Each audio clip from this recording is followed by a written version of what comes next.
Hi students, 12th standard வணிகவியல் commerce பாடத்துக்கு உண்டான மோஸ்ட் இம்பார்ட்டன்ட் பப்ளிக் 5 மார்க் தான் பார்க்க போகிறோம்.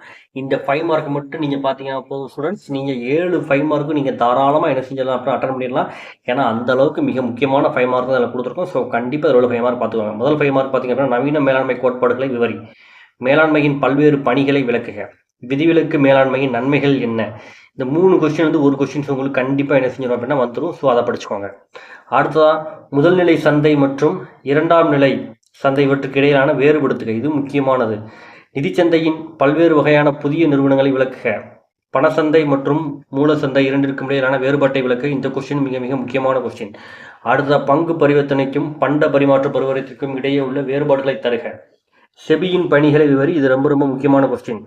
அடுத்ததான் மனித வளத்தின் சிறப்பு இயல்புகளை விளக்குக, ஆள்சேர்ப்பு முறையில் உள்ள அகவலங்கள் விளக்குக, ஆள்சேர்ப்பு முறைக்கும் தேர்ந்தெடுக்கும் முறைக்கும் இடையே உள்ள வேறுபாடுகளை விவரி. இந்த கொஸ்டின் ரொம்ப ரொம்ப முக்கியமான கொஸ்டின்.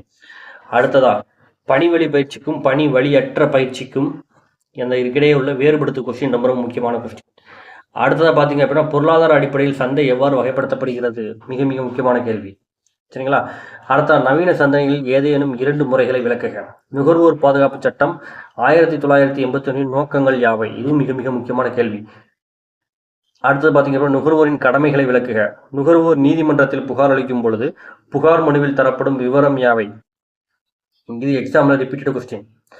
அடுத்த பார்த்தீங்க அப்படின்னா எல்பிஜியின் சிறப்பு அம்சங்களை விளக்குக, இது ரொம்ப மிக மிக முக்கியமான கேள்வி. அடுத்த பார்த்தீங்க அப்படின்னா 21, 22, 23 இந்த கொஸ்டின்ஸ்லாம் எக்ஸாமில் கட்டாயமாக நீங்கள் எக்ஸாமுக்கு போகிறதுக்கு முன்னாடி படிச்சுட்டு போக வேண்டிய கேள்விகள். ஸோ இந்த கொஸ்டினை படிக்காமல் போகாதீங்க. கண்டிப்பாக இதில் இருந்து தான் நமக்கு என்ன செய்ய போகுது அப்படின்னா 7 மார்க்கும் உங்களுக்கு 7 கொஸ்டினுமே உங்களுக்கு இதில் இருந்தால் என்ன செய்ய போகுது அப்படின்னா வரப்போகுது. ஸோ கண்டிப்பாக இதை என்ன செஞ்சுக்கோங்க அப்படின்னா படிச்சுக்கோங்க. சரிங்களா? அடுத்ததாக பார்த்தீங்க அப்படின்னா 25வது கேள்வி, மகளிர் தொழில் முனைவோர் சந்திக்கும் பிரச்சனைகளை விவரி, பணிசார் தொழில் முனைவோரின் தன்மையை விவரி.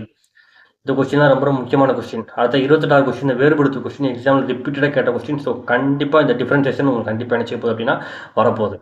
அடுத்த பார்த்தீங்க அப்படின்னா மொத்தமே நம்ம 31 கேள்வி தான் கொடுத்துருக்கோம்.